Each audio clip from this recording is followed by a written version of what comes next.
16, un poquito más adelante. Dice: la palabra de Cristo mora en abundancia en vuestros corazones, enseñándoos y exhortándoos unos a otros en toda sabiduría, cantando con gracia en vuestros corazones al Señor con salmos e himnos y cánticos espirituales.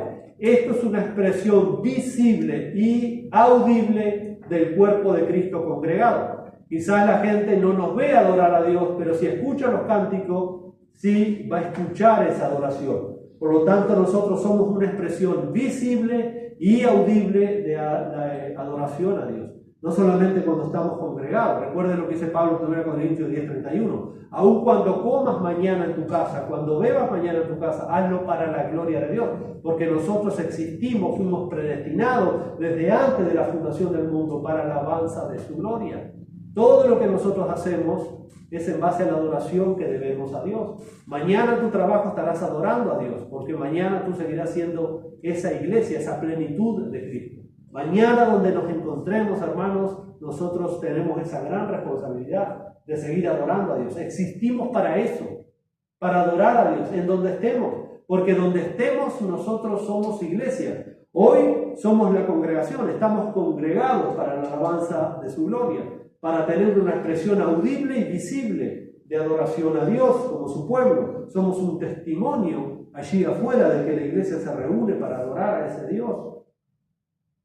Así que nosotros adoramos a Dios en primer lugar. Dios nos ha destinado, nos ha señalado, nos ha predestinado en Cristo para que seamos para la alabanza de su gloria, dice en Efesios capítulo 1, versículo 2. Para eso existe la iglesia en primer lugar, para adorar a Dios. La adoración en la iglesia no es meramente una preparación para algo más. Vamos a tener un tiempo de adoración y después tenemos otra actividad. Todo lo que haga la iglesia es adoración a Dios.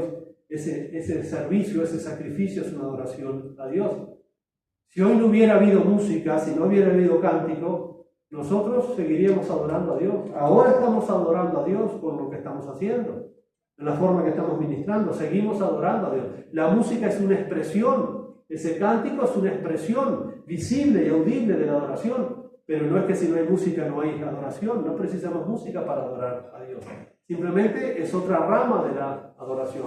Esos cantos, esos salmos, esos himnos espirituales son partes de una adoración. Pero no es que ahora vamos a adorar a Dios, ¿no? Nosotros vivimos adorando a Dios. Por eso tenemos que tener cuidado cómo nos conducimos fuera de la iglesia, porque fuera de la iglesia nosotros seguimos siendo adoradores. Por eso Pablo exhorta que aprovechemos al máximo el tiempo, en Efesios capítulo 5. ¿Por qué? Se nos dice ahí que aprovechemos bien el tiempo porque los días son malos. Efesios capítulo 5.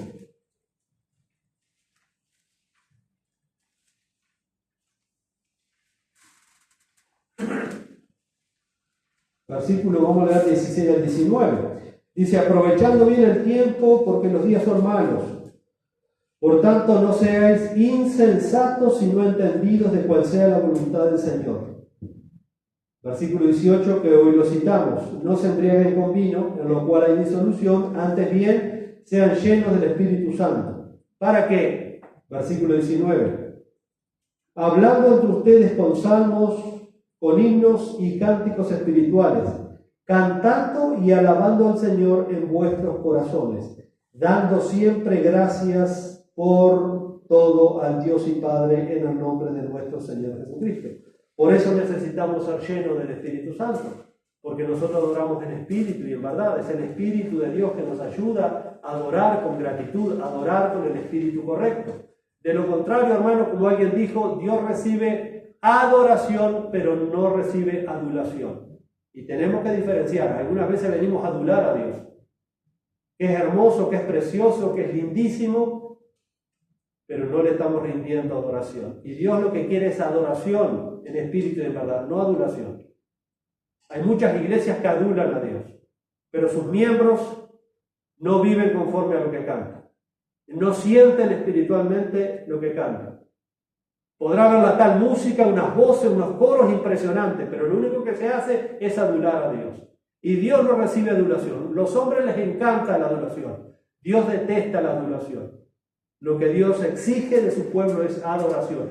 Y para eso tenemos que estar llenos del Espíritu Santo, y cuando vamos a cantar al Señor tenemos que hacerlo como la Biblia dice. No porque a mí me gusta el bongó. ¿Y qué tiene que te guste el bongó? Y si vamos a traer el instrumento que a cada uno le gusta, esto se transforma en una, no sé, en un carnaval. No, hermanos, tenemos que ser cautos con esas cosas. No es malo, pero tenemos que ser sabios, muy sabios. Por eso Pablo dice, aprovechen bien el tiempo con sabiduría, porque los tiempos son malos. Tenemos que tener cuidado con esas cosas. A veces nos entretenemos más en si hay música, si hay esto, lo otro, que si la hay, gloria a Dios. Y si no la hay, a mí no me quita el sueño. Lo que a mí me interesa es que Dios escuche la adoración de su pueblo. El cántico congregacional, como se hacía en la iglesia. Cantaban himnos y cánticos espirituales. Cantaban adorando de corazón al Señor. Por eso tenemos que separar la adulación de la adoración. Muchas iglesias no adoran, simplemente adulan al Señor. Por eso tenemos que estar llenos del Espíritu Santo, para que podamos cantar con gracia en nuestros corazones, alabando al Señor, dando gracias al Señor, como tan claramente lo dice Pablo allí. Esta es una manifestación de la llenura del Espíritu Santo. Venimos a cantar con gozo, con seriedad, con reverencia, hablando entre ustedes con salmos, con himnos y cánticos espirituales, cantando y alabando al Señor en vuestros corazones, dando siempre gracias por todo al Dios y Padre en el nombre de nuestro Señor Jesucristo. La gratitud es parte de nuestra adoración. Dar gracias a Dios. Seguiremos adorando a Dios después cuando participemos de la cena, dando gracias a Dios por su sacrificio.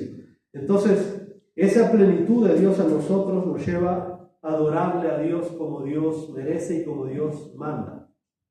Y Dios nos ha dicho que la adoración tiene que ser en espíritu y en verdad, conforme a ciencia, es decir, conforme a la voluntad de Dios.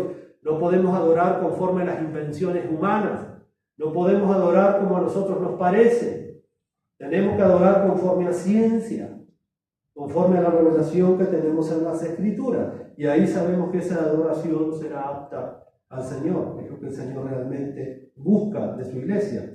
En segundo lugar, hermanos, la iglesia cumple el cometido de edificar a sus miembros, de cuidar a sus miembros, alimentarlos correctamente. Eso también lo hace la iglesia, pero una iglesia que está plena, que está vibrando en la plenitud de Cristo, una iglesia que se está siendo alimentada realmente por la palabra del Señor. Bueno, según la Biblia, hermanos, la palabra de Dios, la iglesia tiene la obligación y la potestad de alimentar a los miembros de la iglesia, espiritualmente hablando.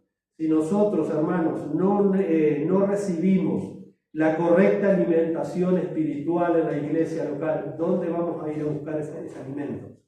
Aparte de la iglesia, ¿quién nos va a alimentar espiritualmente? Así como el padre y la madre tienen la potestad y la autoridad y la obligación de alimentar a su hijo, no va a decir, bueno, anda a pedir al vecino que te enseñe, anda a decir al vecino que te dé de comer. No. Los padres tienen la autoridad dada por Dios, la responsabilidad dada por Dios de alimentar a sus hijos.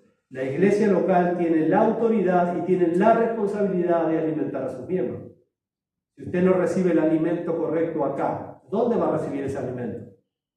Dios ha diseñado la iglesia local para que los miembros se nutran, se alimenten. Ahora, los miembros de la iglesia también tienen que tener una particularidad. Primera de Pedro, capítulo 2, versículo 2.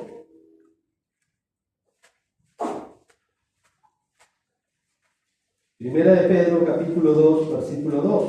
Nos dice aquí Pedro, exhorta a estos cristianos a que deseen, porque si yo no tengo deseo de comer, si el niño no tiene deseo de comer, imagínese un niño que tiene deseo de comer todo el día chisitos, que no quiere comer un alimento sano, que quiere comer caramelos y chisitos. Imagine un niño alimentado a caramelos y a chisitos. En 5 años el niño no existe, murió. Imagine un creyente alimentado a caramelos y chisitos espirituales. ¿Cuántos creyentes hay así, hermano? Porque no desean la leche espiritual no adulterada de la palabra de Dios. No la desean. Desean caramelos y chisitos. Y hay muchos que están alimentando eso porque es lo que la gente quiere, ¿verdad? Es más rico, más sabroso, pero no es nutritivo. Lo que nosotros necesitamos, así lo que necesita ese bebé, es la leche de su madre. Ah, pero le estoy dando leche de cabra, no importa. Lo que el bebé necesita es la leche de su madre. Es muy parecida a la leche de la cabra y la leche de la madre, pero no dan el mismo efecto. Lo mismo la enseñanza a las iglesias, hermano, y eso es algo que a mí me preocupa notablemente. ¿Cuántas iglesias han sido alimentadas hoy domingo correctamente con la palabra del Señor? Muchas se les dio caramelos y chisitos. Tienen una anemia espiritual galopante. Tienen una debilidad espiritual galopante. Recuerde que nosotros estamos corriendo una carrera. Nos estamos ejercitando para una guerra, una batalla espiritual. Y ese alimento puro es la palabra de Dios. Nosotros tenemos que desear, como dice Pedro aquí, deseen como niños recién nacidos la leche espiritual no adulterada. ¿Para qué? Para que por ella crezcáis para salvación. La palabra de Dios. ¿Dónde recibimos ese alimento espiritual? Acá, acá. Usted no lo va a conseguir en otro lado. Es la iglesia la que tiene la potestad y el deber de nutrir a sus miembros con la bendita y todo suficiente palabra de Dios. Los miembros que hoy no vinieron, lamentablemente se pierden un manjar espiritual para sus almas, que no lo van a conseguir en otro lado. Porque Dios ha prometido esas bendiciones por y a través de su iglesia. Fuera de la iglesia no hay alimento espiritual. No lo va a conseguir. Por eso el valor de la iglesia local. Valor que se ha perdido los creyentes. La mayoría de los creyentes no valoran como Dios valora su iglesia. No importa si seamos 2, 3, 4, si tengamos 1000 problemas, no importa. Si nosotros nos nutrimos correctamente, vamos a empezar a crecer con cosas concernientes a la salvación. Así como ese niño tan frágil, tan pequeño, pero a los 3 meses ya está robusto, está grande. A los 8 o 9 meses ya comenzó a gatear, ya tiene fuerza. Al año ya está caminando y simplemente se ha alimentado a leche espiritual. Así el creyente. Debemos de anhelar, debemos de desear esa leche espiritual que es la palabra de Dios. Pablo también le dijo a la iglesia en Éfeso que Dios le dio a la iglesia personas dotadas por Él, que tienen la capacidad dada por Dios. Hermanos, los seminarios no hacen pastores. No hacen pastores. Eso es un engaño, enviar a fulano al seminario para que lo haga pastor. El seminario es una herramienta que capacita. Y algunos seminarios, otros se han desviado. Dios es el que da ese dote, es el que da ese don, es el que da esa capacidad para su iglesia, porque Dios es el Padre espiritual de cada uno de nosotros. Y como Padre espiritual quiere lo mejor espiritualmente para nosotros. Entonces Él pone personas que alimenten a la iglesia. Él pone esas personas ahí. Y eso lo dice claramente allí Pablo a los Efesios. Dice, para edificar a la iglesia, para preparar, para equipar a la iglesia. ¿Cómo nos equipamos? Por medio de la enseñanza sana y prudente de la Escritura. Es eso lo que nos equipara como iglesia. Si no tenemos que echarle mano a esos famosos panfletos que andan por ahí o libros con estrategias humanas, ¿por qué la iglesia ha adoptado tanta filosofía del mundo? Tanta estrategia del mundo. ¿Por qué una iglesia que no anda a la plenitud de Cristo? Entonces, si al mundo le funciona, a la iglesia todo lo que al mundo le funciona. Qué horrible eso, ¿no? Porque en Cristo estamos completos.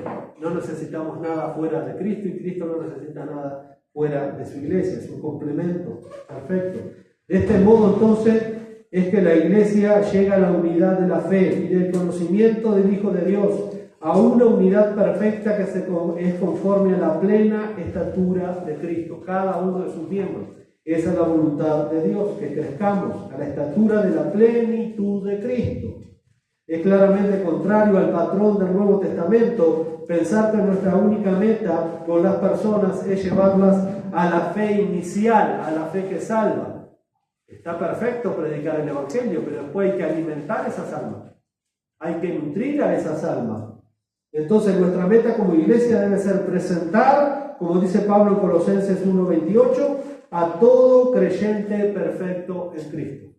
a todo creyente perfecto en Cristo. Eso era el anhelo de Pablo como apóstol y pastor de la iglesia. Presentar a todos los creyentes perfectos en Cristo. Y esto es algo tan doloroso como trabajoso. Presentar a los creyentes perfectos en Cristo es algo tan doloroso como trabajoso. Pablo sufrió muchísimo esto. Por ejemplo, un ejemplo clarito que tenemos fue cuando el apóstol Pablo tiene que escribir una de sus cartas a la iglesia en Galacia, porque también se había desviado del evangelio, de la gracia. Y Pablo dice en el capítulo 4, versículo 19, dice: oh hijitos míos, por quien vuelvo a sufrir dolores de parto, hasta que Cristo sea formado en ustedes. Es muy doloroso esto. A uno le gustaría que los creyentes fueran maduros, fueran llenos de conocimiento de Cristo en muy poco tiempo, pero esto es un trabajo metódico, repetitivo. Por eso le digo, es muy doloroso, es muy trabajoso, pero eso es lo que tenemos que hacer, presentar a todos los creyentes perfectos en Cristo. Esto es una tarea de la iglesia local. Por eso hay tantos mandamientos neotestamentarios en la Biblia de los unos a los otros. Amonestados los unos a los otros, animados los unos a los otros, exhortados los unos a los otros. Porque cada creyente debe ir madurando, debe ir creciendo y debe ir ayudando al otro para que se vayan complementando en esa plenitud como cuerpo de Cristo. Y en tercer lugar, hermanos, la plenitud de Cristo en nosotros nos hace que cumplamos la gran comisión, que nosotros demos a conocer a las personas que no conocen al Señor Jesucristo.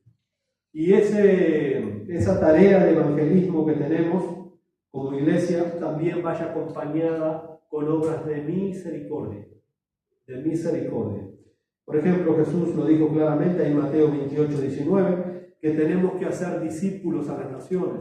Vayan por todo el mundo y hagan discípulos, enseñándoles que guarden todas las cosas que yo les he mandado. ¿Quién hace discípulos? La iglesia los gana para Cristo. ¿Y quién hace esos discípulos? La iglesia. Los discípulos no se hacen afuera de la iglesia. La iglesia tiene no solamente el deber de llegar con el evangelio, sino que aquellos que se convierten, la iglesia tiene el deber de discipular a esos nuevos creyentes. Pero también la iglesia tiene el deber de mostrar el evangelio. No solamente de predicarlo, sino de mostrarlo. ¿Cómo mostramos el evangelio? Con obras de misericordia. Esto también es claramente enseñado, obras de misericordia.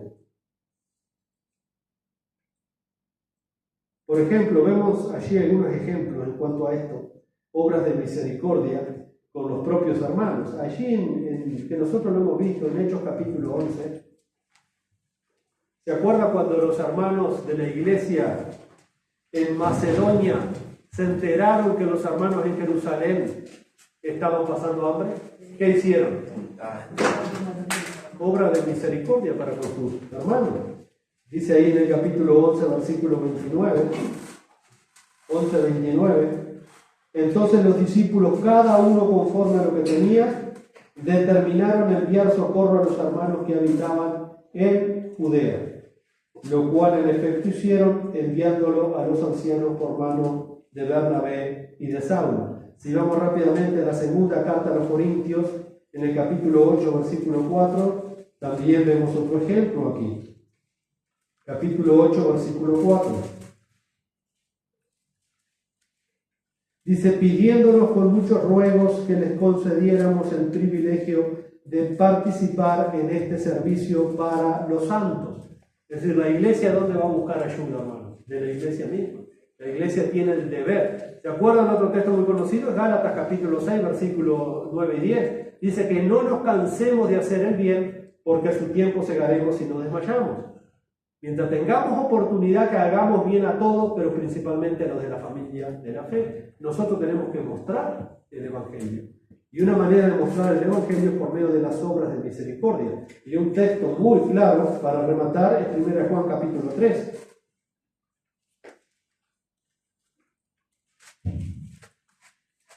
Primera de Juan capítulo 3, versículo 17.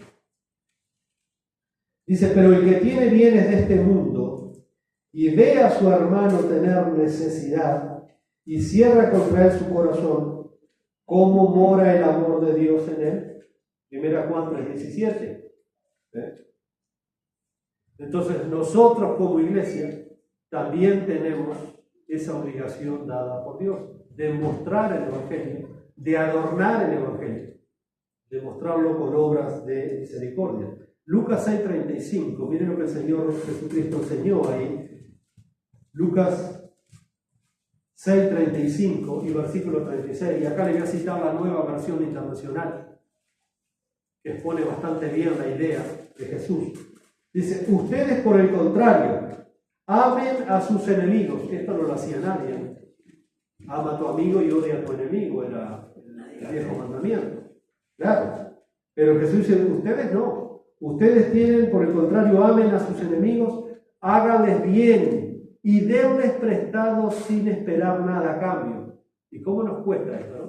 Entonces, las obras de misericordia, la iglesia tiene esa responsabilidad. No solamente con los creyentes, sino también con los de afuera. Y es una manera de mostrar el Evangelio. No es solamente llevarle el pan espiritual, sino muchas veces el pan físico también. Esas son las obras de misericordia. Por eso Jesús dice, y denles prestado sin esperar nada a cambio. Así tendrán una gran recompensa y serán hijos del Dios Altísimo, porque Él es bondadoso con los ingratos y malvados.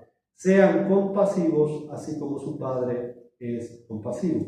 Bueno, todas estas son maneras en las que la iglesia puede suplementar su ministerio evangelizador al mundo y en verdad adornar el evangelio que profesa, mostrarlo realmente. Eso es adornar el evangelio. Pero tales ministerios de misericordia al mundo nunca deben llegar a ser el sustituto de la evangelización. Eso es fundamental. De lo contrario, si solo hacemos obras de misericordia, que está muy bien, pero no presentamos a Cristo, nos volvemos una ONG cristiana. Y Dios no quiere una ONG, Dios quiere su cuerpo activo, su iglesia. Está bien hacer obras de misericordia, pero con el fin de presentar a Cristo. El fin tiene que ser presentar a Cristo. No es solamente hacer el bien, porque los católicos también hacen el bien, los testigos también hacen el bien, los mormones también hacen el bien, los mundanos también hacen el bien, pero nosotros tenemos que presentar a Cristo y a este crucificado. Y por supuesto, adornar esa doctrina con obras de misericordia. Primeramente a lo de la familia de la fe, y luego aún aquellos impíos, no importa si agradecen, si no agradecen, no importa. Nosotros tenemos que también mostrar a Cristo, mostrar el Evangelio de nuestro Señor. Así que debemos evitar cualquier intento de reducir los propósitos de la iglesia a solo uno de estos tres, hermanos. Tenemos que evitar este gran error. Tenemos que evitar desviarnos de los propósitos fundamentales. Recuerden que estamos para adorar a Dios, estamos para equipar a los santos y estamos para predicar el Evangelio y hacer obra de misericordia. Pero estos tres tienen que ir equilibrados en la iglesia porque es muy fácil el desequilibrio espiritual. Y Dios quiere un equilibrio. Y para eso tenemos que estar plenos en Cristo, tenemos que crecer, tenemos que madurar. O sea que el problema es que al hacer primario uno de estos tres propósitos de Dios para la iglesia, resultará en algún descuido de los otros dos. Una iglesia, por ejemplo, que hace énfasis solo en la adoración, va a terminar con una enseñanza bíblica muy deficiente y sus miembros comprenderán de manera superficial las Escrituras y serán inmaduros e incapaces en sus vidas cristianas. Está bien, tenemos que adorar a Dios, pero ¿qué pasa si nos reunimos 2 horas, 3 horas y meta música y meta alabanza? ¿Cómo van a salir esos creyentes? No saben enfrentar la vida. No están siendo equipados. Mucha música, mucha alabanza, y la mayoría de las iglesias, usted vaya hoy un domingo, 2 horas de alabanza y 15 minutos una lectura bíblica, más leída todavía, y si se explica algo por cualquier lado. Es así la mayoría de las iglesias, tristemente. ¿Cómo viven esos cristianos? Ahí tenemos los resultados. Gente que no tiene piedad, gente que no tiene temor de Dios, gente que no conoce la doctrina, gente que vive igual que el mundo. Pero adoramos 2 horas en la iglesia. Aleluya, gloria a Dios, qué bendición. Sí, pero no estás equipando a los santos para la obra del ministerio. Por eso la perfección es difícil esto, hermano. Por eso tenemos que crecer y madurar, porque lo más común es que nos vayamos a uno de los extremos. Y Dios quiere que estos 3 propósitos en la iglesia estén bien balanceados. Por supuesto que tenemos que adorar a Dios, pero hay que alimentar a la iglesia. La música no alimenta a nadie. Salimos contentazos, pero mañana yo tengo que enfrentar al mundo. Mañana tengo que enfrentar el pecado y afuera. Tengo que luchar con mi propia carne. Tengo que luchar con el diablo y sus huestes. ¿Y cómo lo voy a hacer? Con música lo voy a hacer. No seamos malos. Si no me están equipando con la palabra de Dios, voy a hacer boleta. No voy a saber vivir la vida cristiana. No voy a saber defenderme. No voy a poder correr la carrera que tengo por delante. Y ahí usted ve las multitudes de creyentes desorientados, buscando terapias alternativas fuera, cuando Pablo dice: y vosotros estáis completos en Cristo. Igual que los colosenses, buscando los místicos modernos, buscando esto. Usted ya tiene todo en Cristo, mi hermano. Usted ha sido bendecido con toda bendición espiritual en los lugares celestiales en Cristo Jesús, y vosotros estáis completos en Él. Si también descuida la evangelización, la iglesia va a dejar de crecer en su influencia sobre otros y se va a volver una iglesia egocéntrica, y a la larga se va a empezar a marchitar. Por eso es importante también la gran comisión de predicar el evangelio. Quieren escuchar o no quieren escuchar, la iglesia es responsable de dar a conocer el mensaje de salvación. Por otro lado, los ministerios de misericordia nunca deben llegar a sustituir la evangelización o los otros aspectos del ministerio enfocados en Dios y los creyentes. Eso es importante también. Pero una iglesia que pone la edificación de los creyentes como el propósito, que toma preferencia sobre los otros 2, tendrá a producir creyentes que saben mucho de doctrina, mucho de teología bíblica, pero cuyas vidas espirituales son secas, porque conocen muy poco del gozo de adorar a Dios y de hablar con los perdidos de Cristo. Y yo conozco tristemente mucha gente así, principalmente dentro de la iglesia reformada, donde hay unos cerebros así, con una teología muy fina, llenos de doctrina, llenos de enseñanza, pero están secos espiritualmente. Es gente orgullosa, es gente soberbia, es gente que no da esa bendición espiritual que tiene con otros. Hay gente que sabe que hay obras que necesitan pastores, que necesitan alguien que les lleve eso que ellos conocen también y no quieren ir. Entonces la doctrina solo está bien, tenemos que aprender la sana doctrina, pero la doctrina solo, sin una adoración y sin una correcta relación con el evangelismo, nos seca. Nos volvemos arrogantes, duros, ingratos, nos creemos mejores que los otros y no somos mejor que nadie.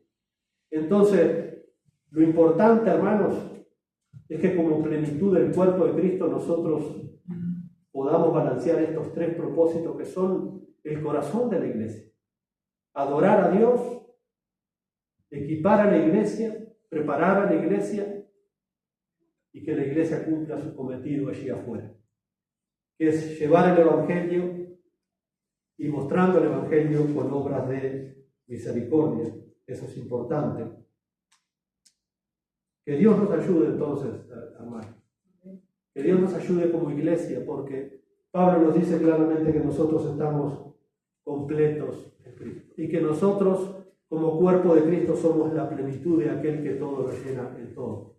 Recuerda, hermanos, que esa plenitud nos debe de llevar a adorar a Dios, a preparar a la iglesia con esas bendiciones espirituales que Dios tiene, para que los creyentes crezcan, maduren, estén equipados para la obra del ministerio, pero también llevar el evangelio allí afuera, mostrando siempre misericordia. Que Dios nos ayude, mis hermanos. Padre, te damos gracias por tu palabra en esta hora. Estamos agradecidos por este